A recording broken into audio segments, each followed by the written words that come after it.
아니, 이 얘기 나온 김에 여러분 좀 민감한 얘기긴 하지만, 아니 제가 여러분들하고 한번 대화를 나눠보고 싶어요. 여러분, 결혼도 계약이다,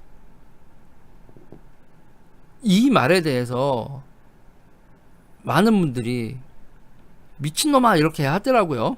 그래서 제가 애들이 결혼을 왜 안 하냐고 하면, 결혼이란 계약 자체가, 계약의 두 주체가 서로 수지가 안 맞으니까 계약을 안 맺는 거다. 남자도 여자도 아니 그러니까 안 해. 남자 여자가 만나서 문서에 도장 찍는 거, 그 계약이지 뭐야 결혼이. 그랬더니 그걸 너무 그래서 저는 명분론적으로 접근하지 않는다고 했잖아요. 그러니까 자유민주주의를 뭐라고 그 얘기를 하냐 하면, 저는 그렇다는 얘기예요. 스스로 결정권을 가진 사람이 자기의 결정으로 계약서에 도장 찍는 게 자유민주주의자, 저는 그렇게 얘기를 해요.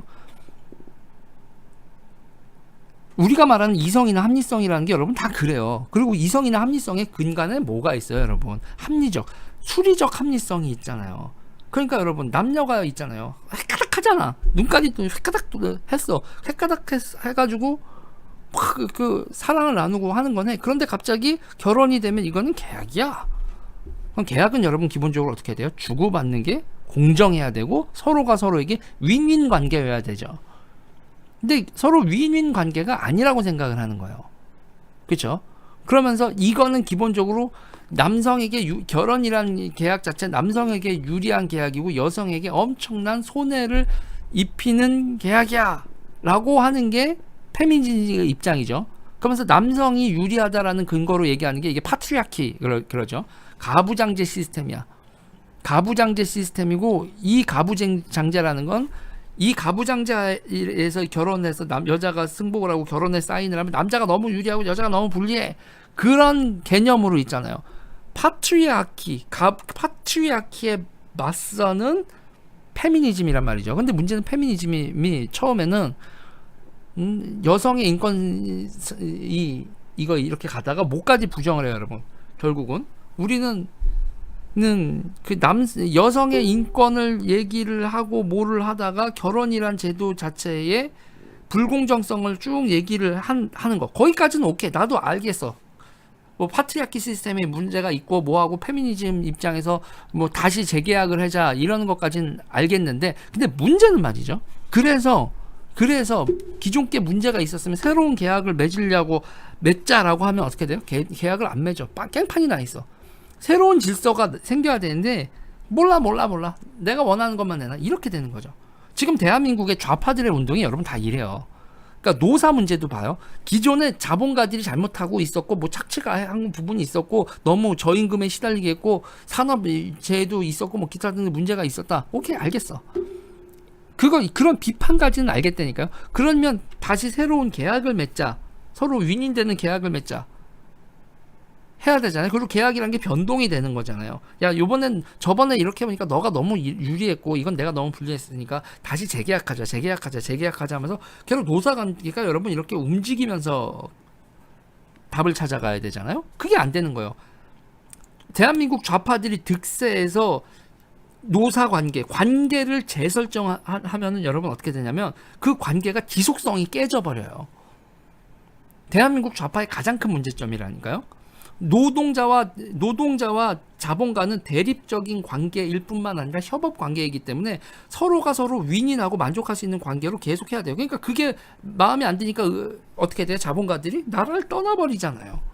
요번에 다시 재투자한다라는 것도 나왔지만, 그것도 보수 정권 나와서 윤석열 정부가 여러 가지 지금 정치적으로 조정을 하겠다 이런 거 아니에요? 근데 지금 이 남자와 여자가 다시 계약을 맺는 거를요, 이거는 단순히 그냥 정치뿐만 아니라 문화, 인간의 삶, 모든 게 다 결정이 돼 있는 거기 때문에 되게 복잡한 건데, 그 남녀 간의 조화를 그냥 붕괴시켜 버리는 방향으로 갔다는 얘기죠. 그래서 저는 이렇게 되면 계약을 다시 맺어야 된다는 거예요, 계약을. 그리고 지금 남자들이 얘기하는 거는 간단한 거거든요. 너무 억울하다는 거예요. 그리고 이게 젊은 세대 남녀의 갈등뿐만 아니라 세대적으로도요. 우리가 젊은 사람들한테 앞선 기성세대가 젊은 사람들한테 어떤 삶의 방향성을 제시해주고 계약을 맺느냐? 우리 여러분 기성세대가 내 자식이 밖에 나가서 여러분 맨 처음에 사회생활 할 때 요새 애들이 맨 처음에 맺는 계약이 뭐예요 여러분? 월세 계약이야. 노동 계약 하기 전에 월세 계약 먼저 한다고. 그러니까 지금 우리가 삶에 있어서 여러 가지에 있어서 부모님과 나 사이에 재산이 이정되는 계약, 그리고 형제들 간의 재산 배분이 어떻게 되는 계약, 그리고 사회 나가서 월세 계약, 노동 계약, 이 사이에 답이 다 안 나오는 거라고. 그리고 그러니 남녀 계약도 맺어지지 않죠. 저는 이 모든 계약 관계를 다 조정해야 된다고 보는 거예요. 사회가 균형을 잃수. 아니 해보세요. 이게 제일 골 때리는 게 여러분, 아들 하나 딸 하나 이렇게 가지고 있는 상태에서 이거를 이랬을 때 부모는 기본적으로 5대5 주는 거다. 오케이. 근데 그렇게 5대5 받은 그 여자는 집을 구할 때도 남자하고, 야, 너 나랑 보증금 반반 월세 반반 해서 집었자 해야 되는 거거든. 근데 부모님한테 반은 받았는데 나는 남자를 만날 때 남자가 나보다 2배의 돈을 가진 남자를 만나겠어. 이거는 여러분 계약이 안 맺어지는 거거든. 나는, 우리 오빠하고 나는 우리 부모님으로부터 반반씩 사회 독립 자금을 분배를 받았지만 나는 나보다 그 돈이 2배인 남자를 만나겠어. 이렇게 되면 여러분 계약이 성립이 되겠어? 사회적으로 이게 뺑뺑뺑뺑 돌면서 사회적 계약이 성립이 되겠어요? 그리고 여러분 부모 입장에서 내가 키우고 처음에는 계약이 아니었죠. 애들한테 학원비 쓰고 뭐하고 쭉 했어. 대학 보내고 했어요. 그 다음에 애들 어디까지가 부모와 자식 간의 계약이지라는 게 사회적 합의가 없는 거잖아요. 야, 부모가 그래도 애 전세금은 마련해 줘야지. 전세가 얼만데. 야, 수도권에 전세하려면 여러분 돈이 몇 억이야 그게. 부모가 해줘야 돼? 그거 부모가 해주는 거 아니야? 그럼 나라에서 대출 해주는 거야? 그럼 나라에서 전세금 대출을 해주는 거야? 그러면 뭐 질서가 있어야 될 거 아니에요. 그런 부분에 있어서 저는 그런 거예요. 기본적으로. 그리고 부모가 자식한테 돈 줄 때 언제 줘야 돼? 20살 때? 25살 때? 30살 때? 애는 언제 독립시켜? 그러면서 여러분 지금 보세요. 우리가 답도 안 나오는 얘기를 하고 있다니까요. 30살 때까지 정도는 부모가 케어해준다. 이게 30살 때까지 케어해준 게 이게 부모와 자식 간에 답이 나와요? 그리고 부모는 자식한테 어느 정도까지 해줘야 돼요? 그러면 자식은 부모한테 어떻게 해야 돼요? 부모가 노후가 됐을 때, 부모가 노후가 됐을 때 자식은 부모한테 어떻게 해야 된다? 윤리, 계약. 이게 우리가 지금 다 우리나라 사회의 문제는 뭐냐면 이런 걸 다 윤리의 영역, 명분론의 영역으로 해놓고 정작 닥치면 어떻게 해야 될지 모르고 회피하고 버리거나 막 이런 식이 벌어진단 말이에요. 그 교육도 안 시켜. 가정교육도 없어, 사회적 교육도 없어, 문화적인 교육도 없어, 담론도 없어. 자유민주주의 국가는 여러분 모든 걸 다 계약 관계로 봐야 됩니다. 그리고 그 계약은 여러분 뭐 해야 돼요? 공정해야 돼요.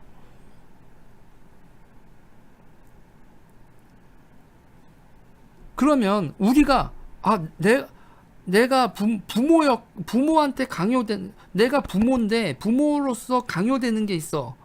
아니 이건 타당하지 않는데 내가 이렇게 해야 돼. 이렇게 되면 내가 비참해지는데 이걸 해야 돼. 자식을 위해서 내가 비참함을 감내하기 싫어. 이럴 수 있단 말이에요. 그러니까 저는 그런 거예요. 자식을 위해서 비참함을 그런 걸 윤리라고 얘기하지 말라고. 그건 농촌 사회나 공동체주의인데 그런 공동체주의는 다 해체가 됐단 말이에요. 가족 공동체 뭐 이런 거 다 해산이 된 거란 말이에요. 그러면 지금 상태에서 뭐냐면 다 우리가 가족과 기타 등등이 되려면 명분론이 아니라 서로 합당한 계약 관계를 다시 싹 다 맺어야 되는 거예요.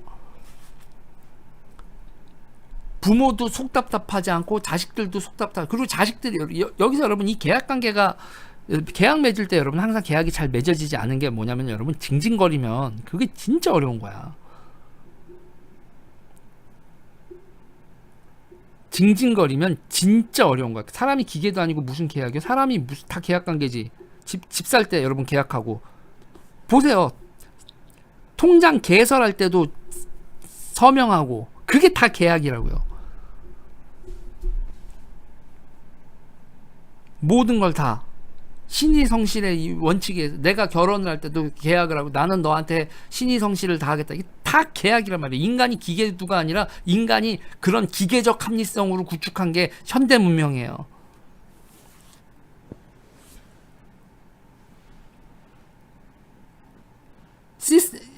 기본적으로 사회가 한 인풋 아웃풋으로 돼 있는 하나의 사회를 시스템으로 만들어 놓은 상태란 말이에요. 그러니까 기본적으로 있잖아요. 저는 그래요. 대한민국의 이게 많은 분들한테 보수건 진보건 얘기를 하는 거예요. 이런 문제에 있어서 이건 인간의 문제고 애정의 문제고 정서의 문제고 라고 접근을 하는데 아니야. 합리적인 계약 속에서 정서가 피는 거지. 합리적이지 않은 계약은 기본적으로 가스라이팅이에요.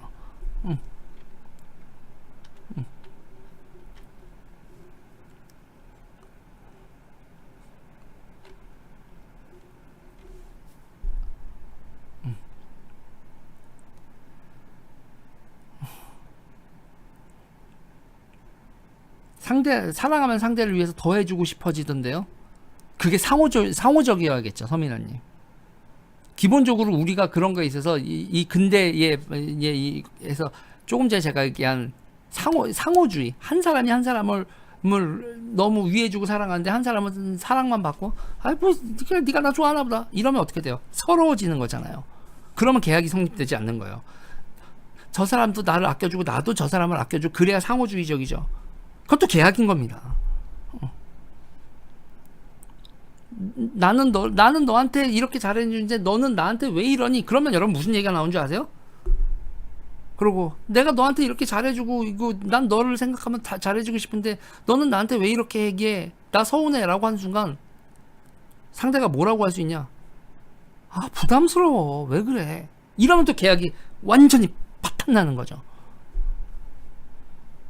내가 너한테 보내는 눈빛이 그게 아닌데 너는 왜 나한테 이렇게 일방적이야? 그러면 또 그 계약은 파탄이 난다니까요. 모든 건요 여러분 상호주의야.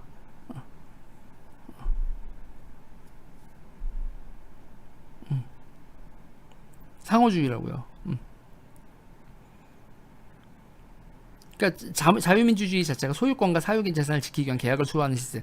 여러분, 그러니까 전혀 이런 거예요. 지금 세상이 속된 말로 정말 야가졌죠. 정말 야가졌는데, 근데 야근 거에서 하나를 더 갖춰야 돼요. 내가 야근 만큼 상대도 야갔다는 걸 서로 인정을 하고 그 야근과 야근자와 야근자가 서로 한쪽이 호구됐다라는 생각이 안 드는 상호 인정한 서로가 서로를 합당한 계약을 하고 그 다음에는 어떻게 해야 돼요? 상대를 존중해야 돼요. 리스펙을 해야 됩니다. 계약 관계에서 여러분 우리가 리스펙을 강요하기도 하잖아요. 너 이 계약 어기면 좆되는 거야 이런 얘기도 하고요. 그러면서 이 도장을 찍는 건 이렇게 하는구나. 그런데 지금 뭐냐면요. 도장을 찍으려고 했다가 이 도장에 서약을 하는 순간 그 다음에 내가 좆되는 일이 너무 많을 것 같은 서약이 안 해. 계약을 거부하는 거죠. 그러고 나서 풍풍 됐네. 풍풍남 이런 담론 나오고 뭐하고. 지금 분명한 건 저는 그래요. 지금 페미니즘이나 기타 등등에서 나오면서 우리나라에 무슨 니즘 그러는데 각종 니즘이 나오는데 그냥 간단하게 얘기하면 부모 자식 관계, 그 부모 자식 관계도 부모가 젊었을 때, 부모가 나이 먹었을 때, 그리고 서로가 서로한테 이제 어떻게 해줘야 되고 국가는 어떻게 해줘야 되고 이걸 모든 게 다 타당한 계약 관계로 맺어야 돼요. 지금 대한민국 국가와 시민들 사이에 타당하지 못하는 성립할 수 없는 계약을 해놓고 서로 명분론적으로 뭉개고 있는 게 하나 있어요. 뭐죠? 국민연금입니다. 국민연금 자체도 지금 완전 개판 계약이에요. 지킬 수 없는 계약인 걸 약속인 걸 다 알아요. 지킬 수 없는 약속인 걸 다 아는데 그런데 여러분 지금 그거 지금 어떻게 뭉개고 있어요? 그러면요. 지금 여러분 우리 기성세대가 얼마나 잘못된 짓을 하고 이거 잘못된 정치를 하고 있냐 해서 국민연금 같은 게 없다니까? 뭐예요? 야 우리는 타먹을 거고 이게 고갈이 되고 난 다음에 납입하고 답이 안 나와서 이거 국가재정 몰라 나는 받아먹으면 끝이야. 젊은 세대는 저거 뭔가 문제가 있는 것 같은데 골치 아파 저거. 그래 너 이거 많이 신경 쓰면 안 돼. 뭐 많이 신경 쓰면 안 되는데 2050년경에 니네가 좆될 예정이거든. 그렇지만 신경 쓰지 말아라 얘들아. 대한민국이 여러분 기계적 합리성을 결여하고 있는 거예요 지금. 납입되는 돈, 인구 감소, 그럼 나중에 나가야 될 돈, 주판 땡기면 답이 안 나온다는 거, 국민연금 주판 땡기면 답이 안 나온 거 다 알아. 근데 공무원연금, 뭐 교직연금 이거는 너무 많이 가져가는데 내가 많이 받는다고 계약을 한 거 파기 못해. 이렇게 되는 거죠. 공무원연금하고 기타등. 그러면서 그때 공무원연금 맨 처음에 계약을 보면 공무원들이 월급 적게 받으니 그거에 대해서 연금으로 보상해서 평생 소득을 보전해 주겠다. 근데 갑자기 공무원 월급이 올랐어. 월급이 오르니까 연금도 같이 올랐어. 평생 소득 자체가 사회에 그 어떤 직장을 취직하는 거하고 상황이 달라. 공무원은 취직하면 처음에는 초년에 조금은 돈을 조금 잠깐 좀 불편할지언정 마음이 그냥 내 인생이 그냥 안정화돼 있다라는 게 돼 있어. 그러니까 야 저 계약이 제일 좋은 계약 조건이다. 전부 다 우르르르 공무원에 쏠려. 그러더니 아이고 야 공대고 나발이고 다 틀렸어. 그냥 이 사회에서는 의사가 짱인가 보다. 의사 쭈르륵 몰려. 그래서 야 이거 의료보험 수가가 없는 과가 제일 피부과 뭐 성형외과 이런 데가 제일 좋아. 공부 잘하는 애들 성형외과 생명하고 상관없는 야 생명하고 관련이 있을수록 그럴수록 의료보험 수가가 간섭받거든. 그러니까 이거랑 생명하고 상관없는 과로 성적 좋은 애들이 가. 이게 맞아? 이러면 여러분 바로 감지를 해야 돼요. 계약이 잘못되어 있구나. 계약이 잘못되어 있고 정치가 잘못되어 있으니 계약을 수정해다. 정치가 그런 식으로 방향으로 작동을 해야 되는데 지금 대한민국의 모든 정치인들이나 시민들이 다 명분론, 진영 논리 이런 거로 가지. 기계적 균형, 계약의 균형, 시스템의 복원, 인풋 아웃풋 피드백 기타 등등 지속성, 응? 그걸 뭐라고 하지? 아이소모피즘이라고 안 하고 그걸 뭐라고 하더라? 이거 지속하는 그 형태. 지금 이 시스템을 지속 가능한 형태라고 재생산이 계속 반복되는 형태로 만들어야 된다. 그게 정치의 기본인데 그 생각을 정치 담론에 없어. 득표 얼마나 할 거냐만 얘기 나오고 그렇게 표 계산하고 선동하면서 사회적 합리성, 파레토 합리성, 균형 이 상태가 깨지고 있는 거에 대해서 문제 제기를 하고 논의를 하고 공론장에서 얘기를 하고 근대적 합리성으로 시민들이 이런 게 다 깨지고 야 우리나라 잘 살잖아 뭐 하잖아. 그렇게 되면 야 지금 이 계약 관계가 이상한데 어떻게 땜빵하자. 그 땜빵하자 해놓고서 서구 사양에서 어땠어요? 막 이민 받고 뭐 하자. 땜빵 받자. 근데 그러고 나면 땜빵에 또 문제를 일으키고 그러죠.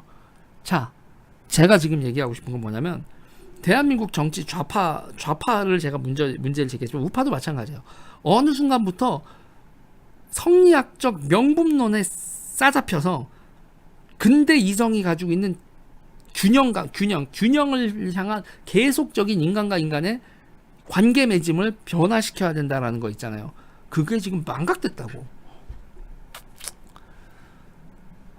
이거 지금 여러분 있잖아요. 진짜 상황이 심각하게 가고 있는 거예요. 모두가 불만이고 모두가 징징거리는 상황이면 시스템은 누가 운영을 하냐고.